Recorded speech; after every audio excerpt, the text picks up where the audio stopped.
Gracias por continuar con nosotros aquí en El Despertador. Tenemos una entrevista interesante porque nos acompaña Celso Marrancini. Celso Marrancini, señores, es el presidente administrador de la Central Termoeléctrica Punta Catalina. No, vicepresidente ejecutivo. Ah, vicepresidente ejecutivo. El presidente es Jochi Vicente. Ah, no quiero bueno, pelear con vicepresidente ejecutivo. Ah, bueno, sí, es Jochi Vicente, ¿verdad? No, porque no, con su condición de ministro de Hacienda.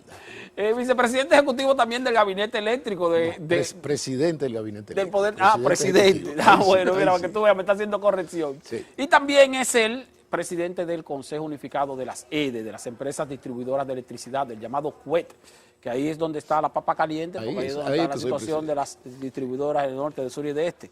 ¿Se puede decir, don Celso, entonces que usted ahora mismo es la autoridad principal de todo el gabinete eléctrico estatal? No, la autoridad principal es la vicepresidenta de la República que lo preside y el presidente de la República que asiste y dirige y tiene la decisión de cambiar lo que ha sido, desgraciadamente, la historia de las distribuidoras a través de los años, porque aquí venir a culpar a un partido político, yo creo que eso ya no tiene sentido. Yo creo que todos los partidos políticos debían aunar esfuerzos, porque este no es un problema de partido, esto es un problema de país.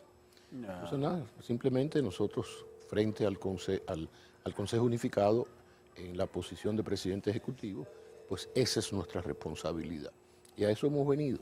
Ahora, don Celso, no, pero discúlpame, Diógenes, don Celso, el Consejo Unificado de las EDE, que se creó durante este gobierno para, vamos a decir, para unificar los tres consejos, o los cuatro consejos. Desaparece la CDE, que era quien dirigía las distribuidoras, y viene entonces el Consejo Unificado, que es simplemente el mismo consejo en cada distribuidora. Sí. Eso es algo que yo tuve cuando yo estuve en la CDE. Cuando usted tuvo en la CDE. Habían 4 personas por CDE y 3 por el FOMPER.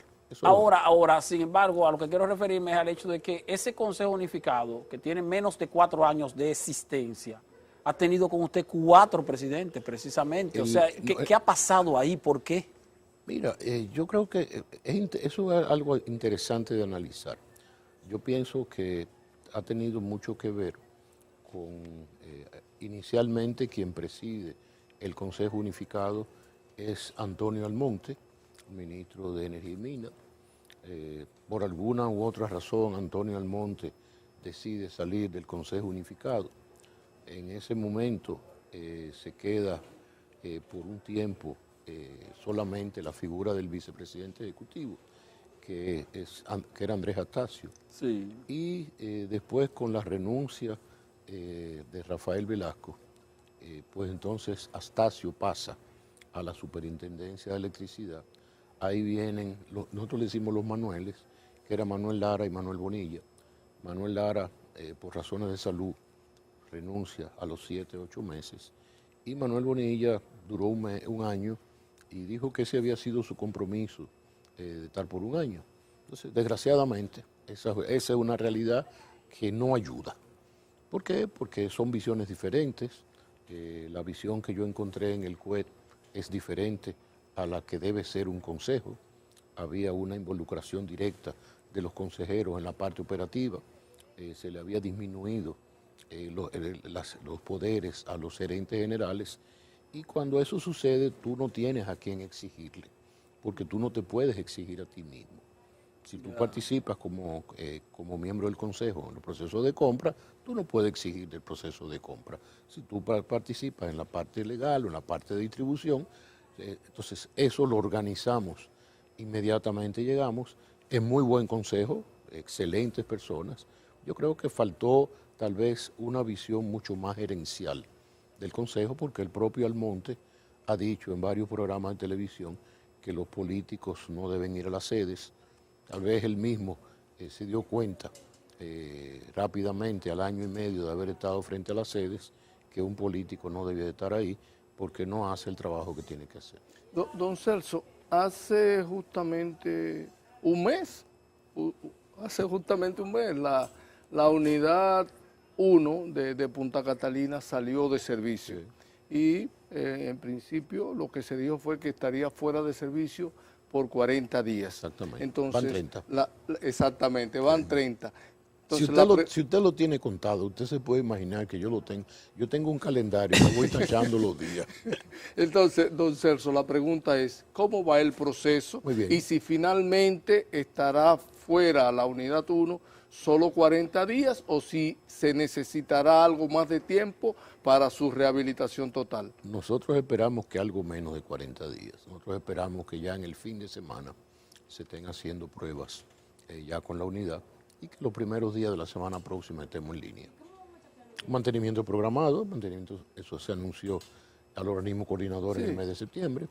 Desgraciadamente eso tenemos que hacerlo, todas las centrales tenemos que dar mantenimiento y le tocó este año a la 1, el año pasado le tocó a la 2, el año que viene le vuelve y le toca a la 2. Y los apagones que se han estado viendo en los últimos días. Aquí no ha habido apagones por falta, por déficit de energía. Ya. ¿Y por qué? Porque ha habido suficiente. O sea, nosotros planificamos, como todo se planifica, y si se planifica bien, funciona. Planificamos que la salida de Punta Catalina ponía al sistema en un punto muy cercano al equilibrio. Pero también hemos tenido la suerte de las lluvias, que han mantenido la hidroeléctrica funcionando muy bien. Y aquí, excepto los días de la tormenta Beryl, que 2 o 3 plantas, y ustedes lo vieron, que hicimos los comunicados pertinentes, salieron de servicio por la cantidad de sucio que llegó, basura, a los enfriamientos de esa planta. La central de AES tuvo que parar, entonces no había gas. Las olas eran espectaculares y la cantidad de rocas que cayeron en la terminal de AES, tuvieron que detenerla. Salió Andrés, salió Los Minas, salió Cepén. O sea, realmente en esos días sí tuvimos un problema, pero eso está corregido y gracias a Dios ya entra Punta Catalina, con lo cual le dará una holgura al sistema. Esteban, disculpa, para seguir ahí, hay algunas personas y algunos sectores que han propuesto, en función de lo que acaba de ocurrir la semana pasada con la tormenta Beryl, que esa es la franja sur de la isla, es la más débil con relación a lo que tiene que ver con tormentas, huracanes y todo eso. Y que la idea debería ser que la República Dominicana y que el sistema de producción de energía, la gran mayoría de las plantas están en esa costa. Entonces, que la idea debería ser que en vez de esa costa se instalen en la costa norte. ¿Qué opinión tiene usted? Pero eso es lo que se está haciendo. Se están instalando 1.200 megas en Manzanillo y con una terminal de gas también. O sea que eso va a eliminar ese riesgo definitivamente. Eso es necesario, porque nosotros somos un país expuesto a la tormenta y Dios nos libre también a los terremotos. Don Celso, el gobierno ha predicado, y con razón, de que antes se producían los llamados apagones por gestión de demanda. La demanda se suplía en un 86% más o menos, y actualmente se está supliendo la demanda en un 98%, lo ha dicho incluso el propio presidente de la República, y que eso ha sido motivo, obviamente, de que las pérdidas de la distribuidora o el gasto en subsidio se haya incrementado. Ahora, aumentar la demanda o satisfacer la demanda de electricidad de un 86% a un 98% sería aumentar la oferta en alrededor de un 13, un 14%. Sin embargo, las pérdidas de las distribuidoras se han incrementado en alrededor de un 30%. Cuando cuando la llevamos de un 28, que estaban en el año 2019, a un 36 que están actualmente. Y el gasto en subsidio eléctrico ha pasado de un promedio de más o menos 50.000 millones de pesos, 45.000 millones de pesos al año, a 86.000, 87.000 millones de pesos, que eso es más de un 100%, alrededor de un 100%. A lo que me refiero es a que, y brevemente, antes de pasar la palabra, es a que aparentemente ese incremento de oferta de demanda nos está saliendo muy caro. Vamos arriba. Yo sé que tú lo quieres comparar con lo que ustedes hacían. Yo tengo que comparártelo por ahí. Realmente se controlaba la demanda, porque la controlé yo. O sea, eso no es mentira. Y se siguió haciendo de esa forma.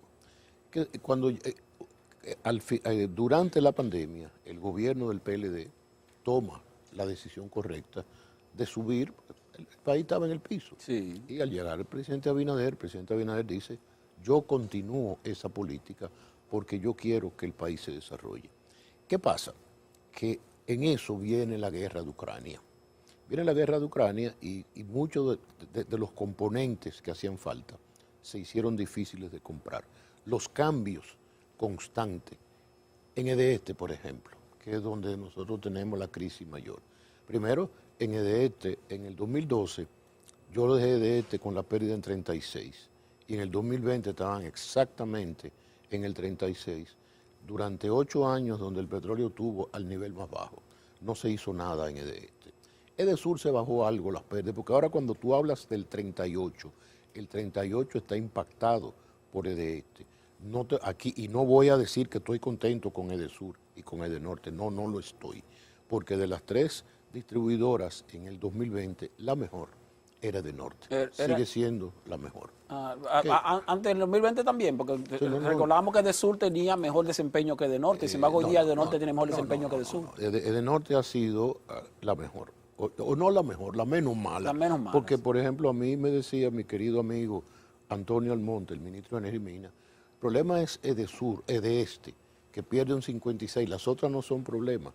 Y yo le decía, bueno, mi querido amigo, si usted tuviera un negocio donde usted pierde el 25% de ese negocio, usted lo hubiera cerrado hace rato. Exactamente. O sea como quieren mucho.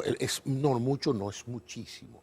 Entonces, ¿cuál es el plan que nosotros tenemos en las distribuidoras? Porque yo veía esta mañana en uno de los periódicos que el ministro Almonte daba unas pinceladas de un proyecto que aparentemente se está generando en el MEM. Nosotros, los que estamos haciendo un proyecto realmente, hasta donde yo sepa, somos nosotros en el Consejo Unificado, que es el mandato que yo tengo, pero ojalá estén haciendo uno y podamos sacar lo mejor de cada uno. Entonces, ¿qué nosotros vamos a hacer? Porque yo soy gerente y el grupo que yo he llevado, soy gerente. Nosotros organizamos, lo primero que hicimos, encontramos que no había presupuesto, que no había plan anual de compras. ¿Por qué? Porque el CUET quería hacer una pequeña CDE y el CUET quería hacer eso. No, eso se le devolvió a los gerentes. Ahora, el gerente que no cumpla con eso en el mes tiene problemas serios. Cuando te habla de los gerentes, está hablando de los gerentes de las 3 distribuidoras. De las 3 distribuidoras. Claro. ¿Por qué? Porque aquí el plan va de la siguiente forma, para que tengamos claramente cómo es la cosa. Porque esto de las EDES no puede seguir. Pero antes de eso, yo quiero terminarte con, tú hablabas del déficit. Aquí el déficit, número 1, sí ha aumentado mucho por dar el 100%, porque los barrios de hoy no son los barrios de hace 15 años. Ya aquí es poco un barrio que no tenga un aire acondicionado. Un aire acondicionado cuesta 10,000 pesos. Con un SAN o con una cooperativa se compra el aire. Y muchas veces hasta lo tienen regalado. Cuando ustedes cambian y yo cambio en mi casa el aire para poner uno de alta eficiencia, se lo regalamos a alguien. Entonces, eso es un mito, que los barrios son los barrios de hace 15 años. Ahora, y entonces el déficit está compuesto de la siguiente forma. Hay 800 millones de dólares que son del Fondo de Estabilización de la Tarifa Eléctrica. Ese es el subsidio que el gobierno hoy, de los 1.450 millones de dólares de subsidio que da Hacienda, 800 millones no son responsabilidad de las sedes. Está ahí el costo del petróleo, que cuando tú hablabas de un subsidio menor, estabas hablando de un petróleo de $40, hoy hablamos de un petróleo de $85. Y ahí está el 100% de energía que se le está dando a los que no pagan. Okay. O sea, eso es bien claro. Entonces, eso no tiene que ver con el manejo de las sedes. Ahora, ¿dónde nosotros tenemos que ir? A esa parte de la población. Ese subsidio de tarifa no tiene nada que ver con nosotros. Si ustedes quieren que la aumenten, hagan una campaña y nos ayudan con eso de que aumenten la tarifa. Don Celso, disculpe, pero antes de usted entrar aquí, usted habla del déficit. En algún momento dijo que de este es la de más alto. Déjame terminar la idea yo después te voy a entrar para no perder esa idea. Ahí estamos en 800 millones, que no tiene nada que ver con la ineficiencia de las sedes. Una política que el gobierno ha asumido, una política social de apoyo a la población. Después hay entre 100 y 150 millones que nosotros no le cobramos, que no nos pagan los ayuntamientos, ni los coras, qué sé yo qué, todas esas de agua. Las coras de las provincias. Hay algunas, una para no generalizarlas, una o dos que pagan, las demás no pagan, y yo no le puedo cortar la luz, pues yo no puedo cortar la luz ni el alumbrado de los municipios. No, porque si corta la luz, corta el agua. Ni puedo cortar el agua tampoco, claramente. Entonces, yo hablaba de EDESTE. EDESTE tiene un 56%, porque cuando hablamos de la pérdida, que eran, si por promedio eran un 28, un 30, y ahora están en un 38, eso está impactado definitivamente por EDESTE. EDESTE no existía distribuidora. O sea, ahora se ha armado una distribuidora, ahora se está persiguiendo el fraude. Porque ahí también, precisamente, como mencionábamos sobre el CUET, en EDESTE ha habido 4 gerentes en menos de 4 años. 4 gerentes. Una empresa comercial. Exactamente. Entonces, pero ya eso se resolvió. Eso no, ahora estos son los 2 primeros años de organizar la distribuidora. Y después nosotros vamos a llamar a una licitación de operación y mantenimiento. Las distribuidoras siguen siendo 100% propiedad del gobierno, y esa compañía, esa empresa que gane esa licitación tiene la responsabilidad de cumplir con una serie de indicadores, tendrá su valor agregado de distribución establecido, te va a ganarse 2, 3, 4 centavos de valor agregado de distribución, y si el gobierno decide no aumentar la tarifa, es un problema del gobierno, pero usted tiene asegurada su rentabilidad. Esa sería como una especie de administración por desempeño. Definitiva, con una licitación, operación y mantenimiento por desempeño. Si usted no cumple, y con un consejo que le arranque la cabeza a esos que hayan ganado la licitación de operación. Ahora espérate, no, pero entrando en detalle, ¿esa licitación estaría convocada para cuándo más o menos? Después de los 2 años. Después de los 2 años. Después de los 2 años. Nosotros estamos trabajando es un proceso, en el proceso de organización de las distribuidoras, tal y como nos lo ha pedido el presidente de la República. Y nosotros entonces iremos en estos 2 años preparando las bases, pues no podemos esperar al final de los 2 años para salir con eso. Y serían 2 empresas. ¿Usted sabe lo que pasa? Que 4 años se van volando. Ya, sí, claro. Yo siempre le digo a mis amigos que están en los gobiernos, no se descuiden, porque a veces el primer año dura mucho, pero los otros 3 se van en un abrir y cerrar de ojos. Pero sería entonces pasar, don Celso, sería que entonces vamos a decir, una empresa especializada se encargaría de la administración de cada una de las sedes y obviamente tendría que cobrar por resultados. Pero esos resultados serían al margen de las decisiones políticas que pudiera tomar el gobierno, porque hay decisiones políticas que pueden afectar el resultado, como es el hecho de suministrar el 100% de electricidad a sectores que no pagan. Bueno, pero el gobierno lo está pagando en el FETE. O sea, eso no afecta a esa empresa. Ya. O sea, mientras tú le mantengas a esa empresa el valor agregado de distribución a esa empresa, el gobierno puede regalarle la energía al país entero. Pero en el desglose de lo que le corresponde. A ti te toca esto, tú estás comprando a 16 y tú vas a vender, tú tienes 4 centavos dentro de eso. Ahora, a mí me da la impresión, don Celso, que cuando se habla del valor agregado de distribución, discúlpame Diógenes, porque es que este tema a mí me apasiona un poco. Cuando se habla del valor de distribución, me da la impresión de que cuando las EDES calculan el valor agregado de distribución, lo calculan con base en la totalidad de lo que compran, para decir, bueno, yo recaudo, yo tengo una tarifa por un monto específico y estoy comprando energía a un monto específico. Mi valor agregado de distribución es muy estrecho.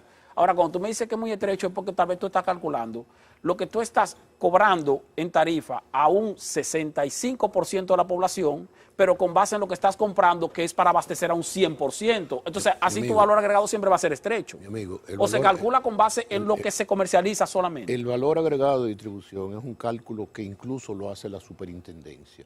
No tiene nada que ver con el cobro. Ahora, el cobro le afecta a usted en su resultado financiero. Si usted no cobra, entonces abajo usted pierde dinero. Don Celso, cuando en estos días el ministro de Energía y Minas se refería al tema de que posiblemente entraran manos privadas a lo que tiene que ver con las sedes. ¿Es a eso que usted se está refiriendo ahora? Yo no, mire, a mí me ha sido difícil seguir al ministro de Energía y Minas en estos días, porque está más popular que la que... ¿Cuál es un artista popular en estos días? Bueno, más popular que el diputado Cedeño no creo que haya ahora. No, por favor, no, ahí no podemos, no. Pero don Celso, sí, porque ahí hay también una situación, o sea, al final, hablando en términos prácticos, el ejecutivo en el sector eléctrico en este momento es usted. En las distribuidoras lo soy yo. En la distribuidora. Entonces, cuando vemos a Antonio Almonte hablando de que hay tales o cuales planes, nos imaginamos que él está hablando con base en lo que usted está ejecutando y no una ejecución que se está haciendo aparte.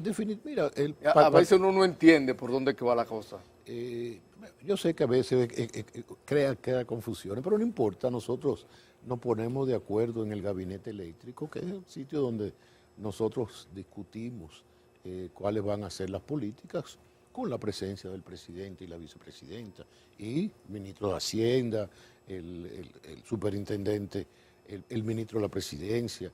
Yo creo que ese es uno de los gabinetes más pesados de este país. Pero Celso, ahí en esa reunión, ¿Antonio Almonte es un oyente? No, imposible. ¿Cómo va a ser? ¿Y bueno, pues, ¿cuál es la tarea que le toca? De la que usted está mencionando, ¿qué le toca a él? No, pero él tiene, en el ministerio hay 200.000 cosas que hacer.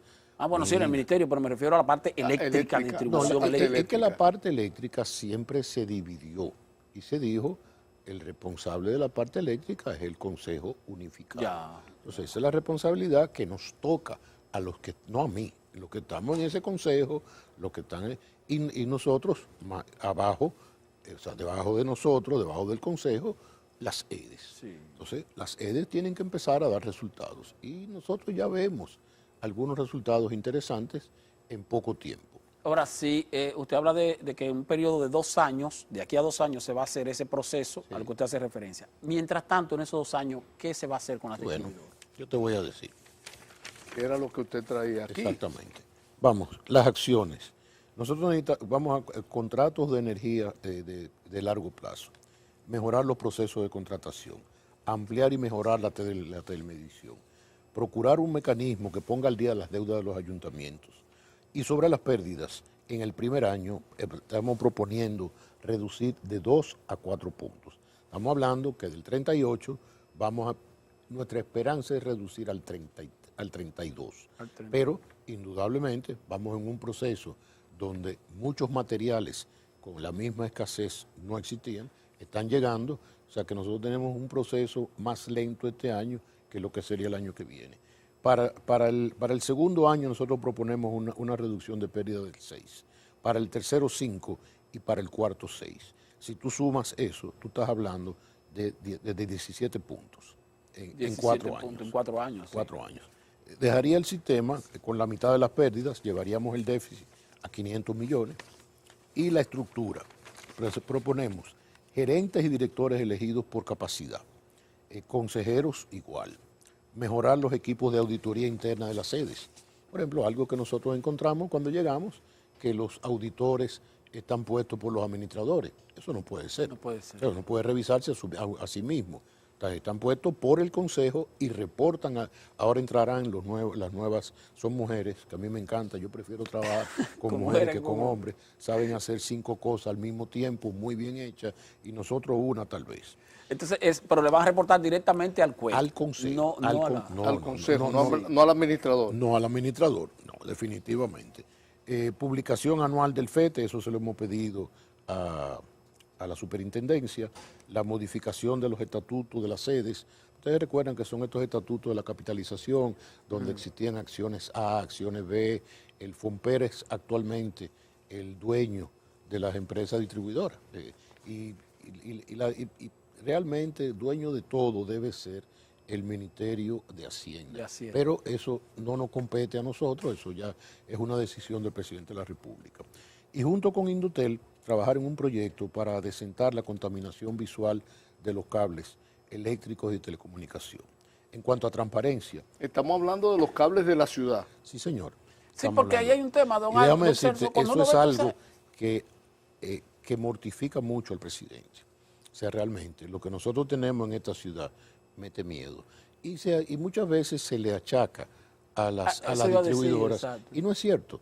Mucho tiene que ver con empresas de telecomunicación y de cables.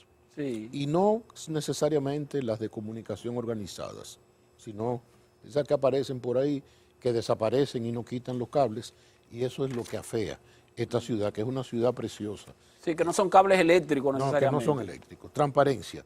Manual de compra y contrataciones. Las EDES no tienen un manual de compra y contrataciones, tienen la facilidad de que le hemos cedido el manual de compra y contrataciones de Punta Catalina, que es el primer manual de compra y contrataciones aprobado por la Dirección de Compra y Contrataciones. Vía el CES, mantener transparencia de cómo aquí la población tiene que estar informada mes por mes de cómo van las sedes. No es para que se pongan a decir que si van mal o que si van... No, que sepan cómo van, que nos auditen.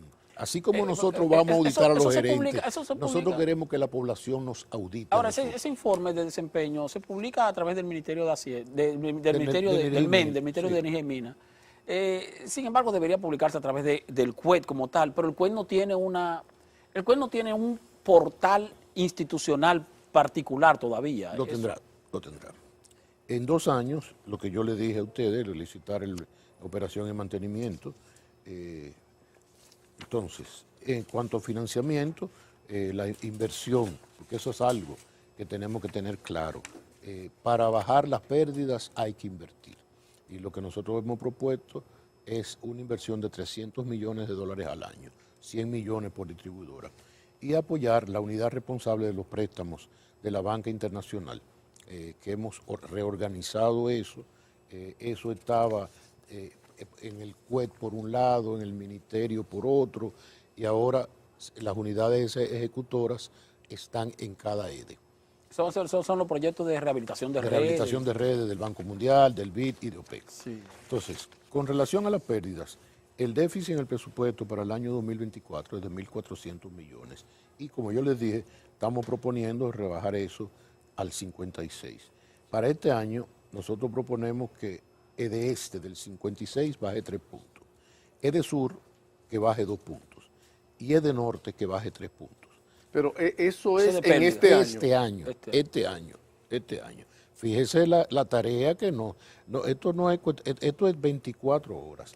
Y tomar en cuenta lo del FETE. Pero disculpe, antes de que continúe, don Celso. O sea, el déficit ahora para este año se proyectaba en 1.400 millones.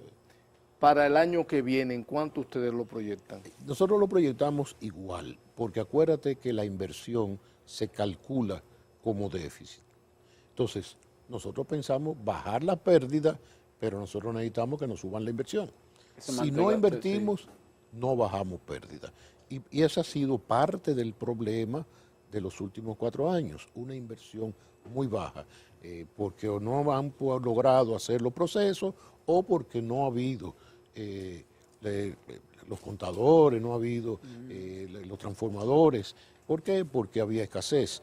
Señores, había escasez, también había retraso en términos de gestión, de solicitud de esas mercancías, porque recordamos cuando llegó el nuevo gobierno, dijeron, bueno, ahí hay unos equipos que no se estaban utilizando, pero eran equipos que parece que ya estaban obsoletos, y con eso que vamos a trabajar. Entonces se descuidaron en las órdenes de compra de contadores nuevos, de las órdenes de compra hay de todo, pero también hay que admitir que cuando tú pones una orden para un transformador, te tarda 8 meses, 1 año.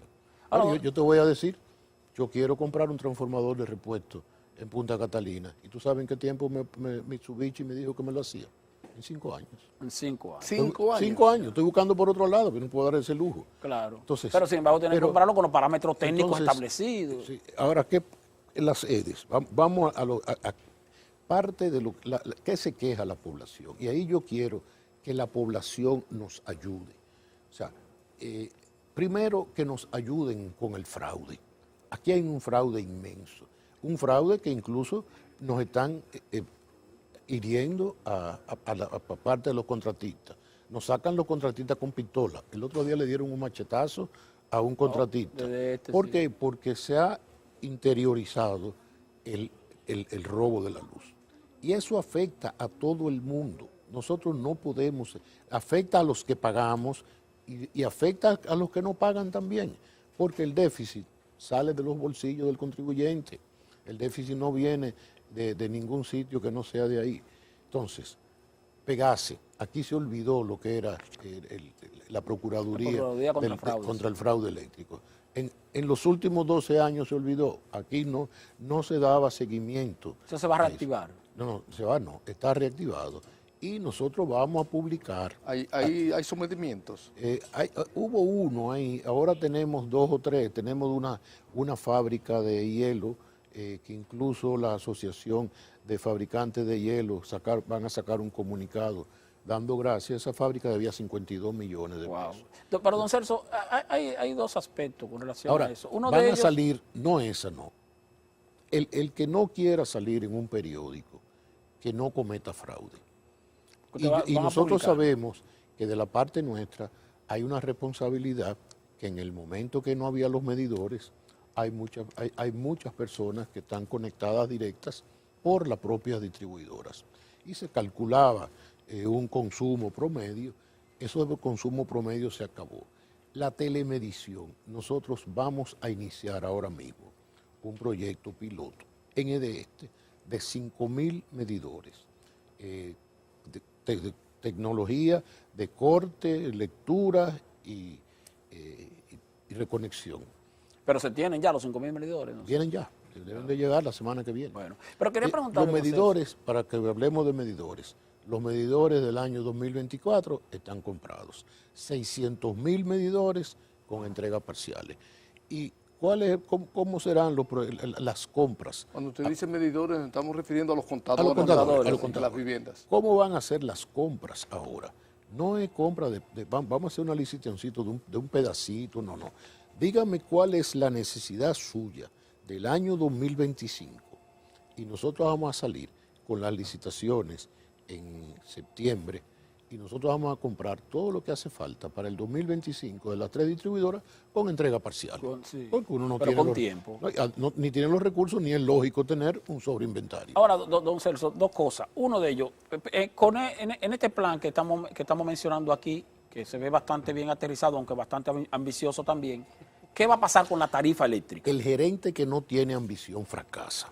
Acuérdate de eso. Sí. Sueñe, tenga ambición y revise su fracaso también, porque ¿por qué hoy no lo logré? Mañana tengo que hacer el doble del trabajo. Ya. ¿Qué va a pasar con la tarifa eléctrica en estos 2 años y posiblemente los siguientes? Eso es algo que nosotros no manejamos. Eso lo maneja la Superintendencia de Electricidad. Cuando ustedes inviten a Andrés Atacio, ustedes le preguntan qué él piensa sobre la tarifa. Pero ustedes están ideando ese plan con base en la tarifa actual.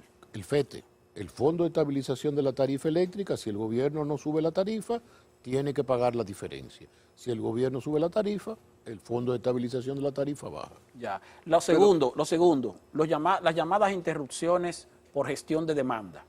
Eso no existe. Que no existe actualmente. Ahora, yo se lo pregunto desde el punto de vista práctico, don Celso. ¿Cuál es la motivación que puede tener un sector donde no se paga el servicio eléctrico si no tiene algún tipo de vamos a decir, de penalidad? O sea, hoy día los sectores que no están registrados como clientes, sino que son usuarios, tienen 24 horas de luz. Antes lo que hacían era que la junta de vecinos incluso iba a la distribuidora, mira, nosotros queremos ser 24, igual que el circuito del lado. Ahora no tienen esa motivación. Entonces, no ha llegado el momento de volver otra vez a establecer algún tipo de penalidad para los sectores donde no se paga la luz. Tú tienes toda la razón. Incluso en el gabinete eléctrico, 1 o 2 de los miembros, el presidente y la vicepresidenta no participaban todavía en ese gabinete eléctrico. Y 1 o 2, especialmente el ministro de Hacienda y yo, dijimos que eso iba a costar mucho dinero. Pero eso también lo hizo que el país se reactivara, porque era una situación inusual. Veníamos de una pandemia que paralizó el mundo. Ahora, eso que tú dices de que cuando uno entra a un barrio que le está dando un 100% y le quiere poner un medidor, es dificilísimo, porque tú tienes razón. O sea, cuando te rogaban ser 24 horas. Exacto. Porque se le estaba dando 12, 14, 16, de acuerdo a la capacidad, a lo que pagaba el circuito. Ahora, ¿qué vamos a hacer nosotros ahora? Nosotros vamos a instalar unos ITC, que son unos sistemas remotos que tú le cortas al sector que no está pagando. Entonces tú le dices, bueno, no, yo te quiero dar y te he dado 24 horas, pero las 24 horas se acabaron, no son gratis. Entonces, de esa forma tú no penalizas, porque ese sistema de tú cortarle la luz a un sector entero, penaliza al que paga. O sea, yo siempre estuve en contra de ese sistema, pero entendí que era el único camino. Y lo apliqué. Pero si tú estás dentro de un sector, tú tienes tu colmado, tú tienes una pequeña empresa, tú tienes tu casa, y tú pagas tu factura todos los días, tú dices, pero a mí no me tienen que penalizar por el vecino. Ahora, ahí es la parte de la población tiene que ayudar. Pero esta es una población... pero funcionaría igual, don Celso, un ITC... No, porque el ITC te lo hace por el transformador y te reduce mucho.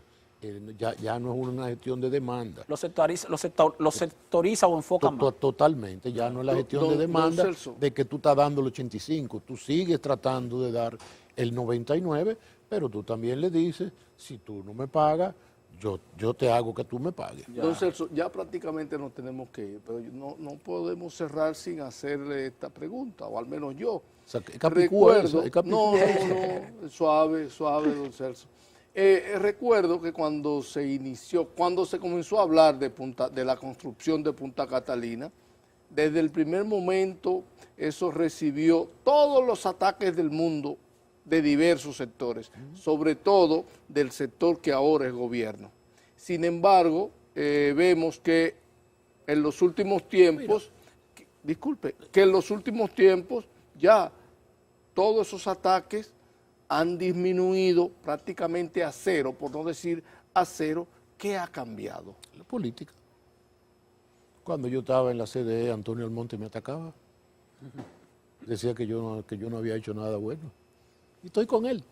O sea, eso es el problema de la política. Indudablemente, vamos a estar claros, siempre hubo una discusión del precio de Punta Catalina.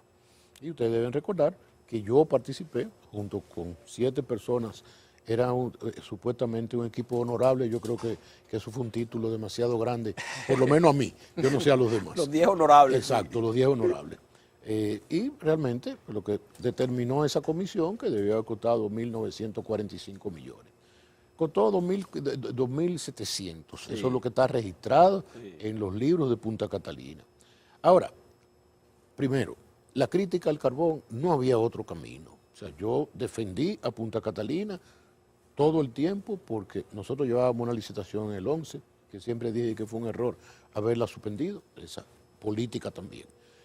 Pero Punta Catalina, otro error con Punta Catalina fue decir que era la solución del problema eléctrico. No, Punta Catalina ha sido una adición importantísima a la generación. A la sostenibilidad. Sin Punta Catalina hoy habría apagones, vamos a estar claros. Que si la licitación no fue lo mejor posible, de que si hubo una solo y después se inventaron un licitante virtual. Óyeme, todo eso ya, hay que pasar la fuñida página de eso. Ahí está Punta Catalina. Costó un poquito más, un poquito menos, ya eso fue lo que costó. Punta Catalina le está dejando al Estado 240 millones. Punta Catalina le está vendiendo a las sedes, es la número 1 y número 2 en orden de mérito. O sea, este año las EDES han comprado más barato gracias a Punta Catalina. ¿Por qué? Porque las compras de carbón que nosotros hicimos el año pasado fueron excelentes. O sea, nosotros compramos a un promedio de 87, 89 dólares la tonelada, cuando hoy está 110. Y ese beneficio va directamente a las empresas distribuidoras, porque el costo del carbón simplemente, si sube, sube la fórmula, si baja, baja la fórmula. Don Celso, le vamos a estar dando seguimiento al accionar suyo aquí en el Consejo. Sobre todo usted que sabe mucho de esto. Sí, sabemos un poquito, tratamos, pero darle seguiguiento porque ciertamente es un tema bastante delicado. Mire, y que siempre es bueno tener la me voy a robar de primera mano. Minuto. Puede ser menos, don Celso. Sí, dennos seguimiento, pero a la población que nos apoye con lo del fraude, porque el fraude es consecuencia muchas veces de que circuitos se nos vayan por las conexiones ilegales. O sea, acabemos con el fraude, que nosotros tenemos un trabajo que hacer y es hacer el sistema eficiente, pero el sistema eficiente lo hacemos entre dos, ustedes que son nuestros clientes y nosotros que tenemos la responsabilidad de gerenciar un sistema como se merece la República Dominicana. Gracias a don Celso Marrancini, quien es el presidente ejecutivo del Consejo Unificado de la Sede, presidente también, bueno, del Gabinete Eléctrico. No, vicepresidente. Presidente del Gabinete Eléctrico no. La vicepresidenta, no me meta en lío. Usted es vicepresidente ejecutivo del Gabinete Eléctrico. No, yo soy director ejecutivo. Director ejecutivo, sí. Así que dice el decreto. No me meta en lío con mi querida vicepresidenta. Director ejecutivo del Gabinete Eléctrico, presidente del Consejo Unificado de la Sede y también administrador de la empresa Central Termoeléctrica Punta Catalina, por haber estado con nosotros en El Despertador. Lo tendremos nuevamente, seguro que sí, más adelante. A ustedes no se vayan. Vamos ahora a un segundo boletín con Ana Paula González y más contenido de El Despertador. Gracias por continuar.